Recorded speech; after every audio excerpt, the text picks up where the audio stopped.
Welcome to What's New, your channel for everyday solutions. Be sure to subscribe, share and like our videos. This is What's New. Sleep is the new status symbol. By Penelope Green. At MIT's Media Lab, the digital futurist playground, David Rose is investigating swaddling, bedtime stories and hammocks, as well as lavender oil and cocoons.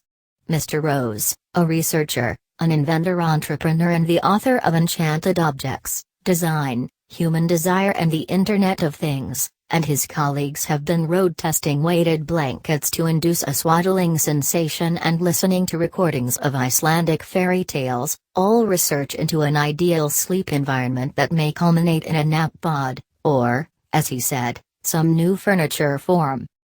For me, it's a swinging bed on a screened porch in northwestern Wisconsin, he said. You can hear the loons and the wind through the fir trees, and there's the weight of 10 blankets on top of me because it's a cold night. We're trying a bunch of interventions. Meanwhile, at the University of California, Berkeley, Matthew P. Walker, a professor of neuroscience and psychology and the director of the Sleep and Neuroimaging Laboratory there, is working on direct current stimulation as a cure for sleeplessness in the aging brain. Dr. Walker is also sifting through the millions of hours of human sleep data he has received from Sense, a delicately lovely polycarbonate globe designed to look like the National Stadium in Beijing that measures air quality and other intangibles in your bedroom, then suggests tweaks to help you sleep better. I've got a mission, he said. I want to reunite humanity with the sleep it is so bereft of. Sense is the first product made by Hello Incorporated, a technology company started by James Proud, a British entrepreneur, for which Dr. Walker is the chief scientist. In Paris, Hugo Mercier, a computer science engineer, has invested in sound waves. He has raised over $10 million to create a headband that uses them to induce sleep. The product, called Dream, has been beta tested on 500 people, out of a pool of 6,500 applicants, Mr. Mercier said, and will be ready for sale this summer. That is when Ben Olsen, an Australian entrepreneur, hopes to introduce Thim, a gadget you wear on your finger that uses sound to startle you awake every 3 minutes for an hour, just before you go to sleep. Sleep disruptions, apparently, can cure sleep disruption, and Mr. Olsen, like all good sleep entrepreneurs, has the research to prove it. It is his second sleep contraption. His first, the Retimer, a pair of goggles fitted with tiny green blue lights that shine back into your eyes, aims to reset your body's clock. He said that since 2012, he had sold 30,000 pairs in 40 countries. For years, studies upon studies have shown how bad sleep weakens the immune system, impairs learning and memory, contributes to depression and other mood and mental disorders, as well as obesity, diabetes, cancer and an early death. Sedated sleep, Hello Ambien, has been shown to be as deleterious as poor sleep.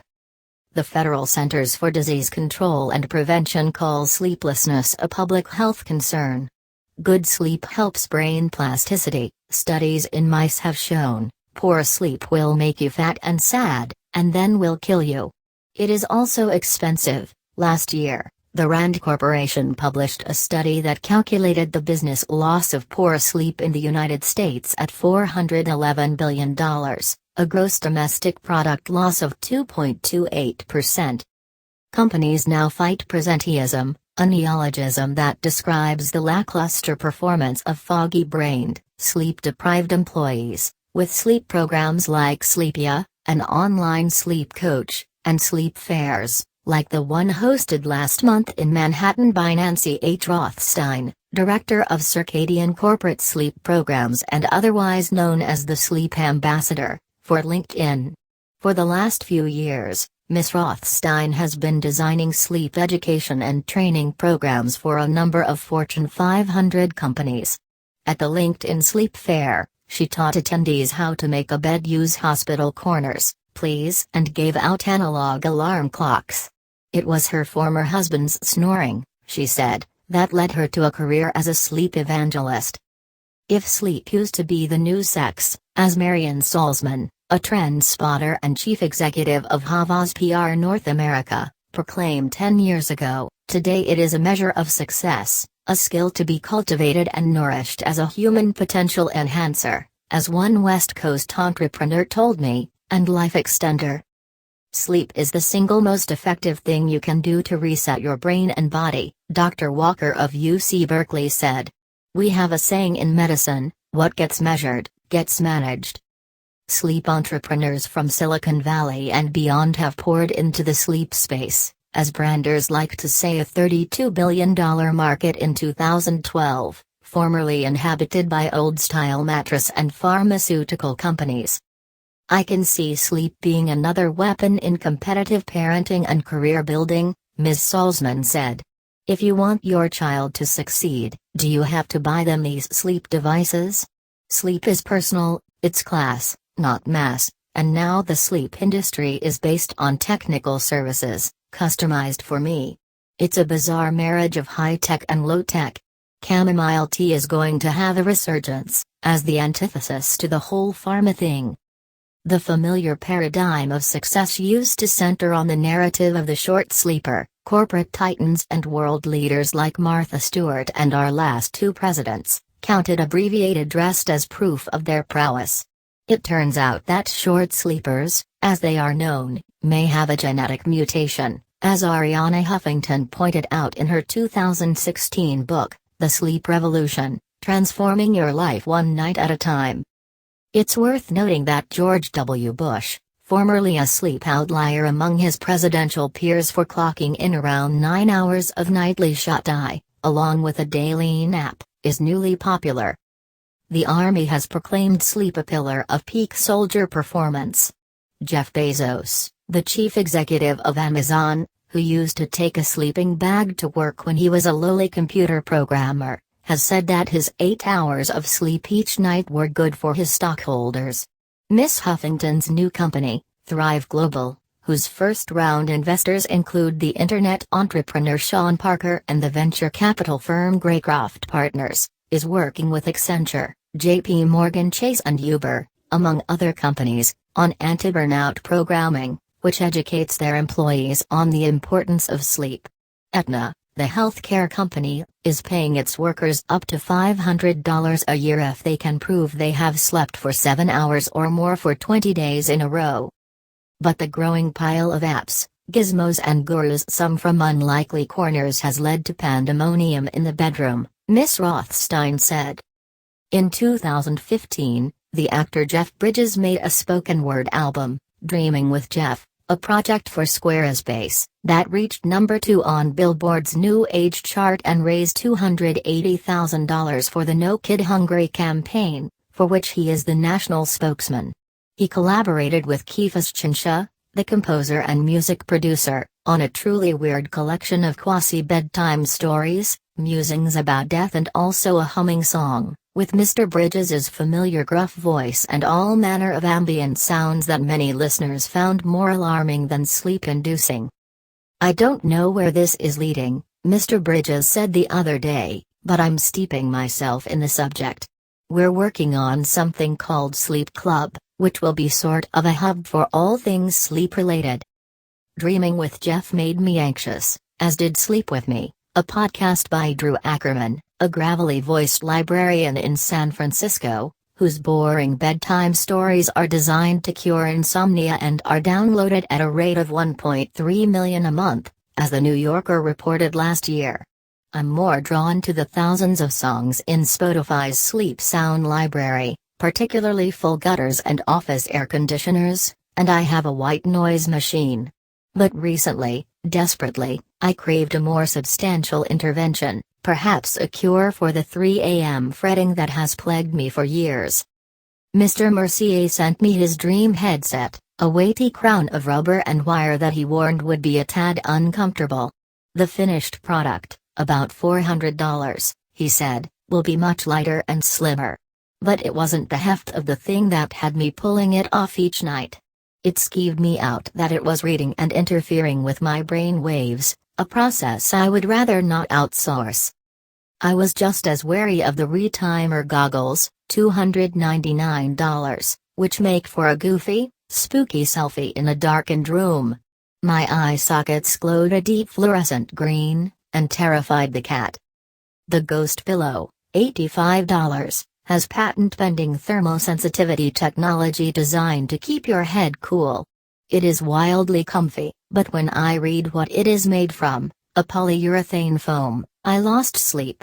I bought a Good Night Light LED sleep bulb, $28, which comes with its own patented technology to support your body's melatonin production. I can't tell if that's what happened, but since the bulb is too dim for my middle-aged eyes, I struggled to read my go-to sleep aid, a worn copy of The Pursuit of Love, by Nancy Mitford, and knocked off a good half hour earlier than usual. I was up again at 3 a.m., however, as my new Sense Pod alerted me the next day, through an app on my phone. And again at 5 a.m., when the cat swatted the pod off the nightstand and it glowed red in protest. There was a noise disturbance, the app explained.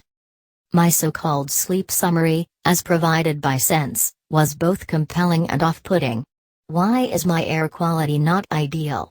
And how comfortable am I sharing my sleep habits with a Silicon Valley startup? Miss Rothstein, the sleep ambassador, is less bothered by privacy concerns than by the temptation to wakefulness that phone interfaces pose. And nearly every gizmo seemed to have one. I'd like to have a survey done to show how many people are also reading their texts while they're tracking their sleep, Miss Rothstein said. If you want to improve your sleep, you have to make some changes. Your Fitbit and your Apple Watch are not going to do it for you. We've lost the simplicity of sleep. All this writing, all these websites, all this stuff. I'm thinking, just sleep. I want to say, SHH.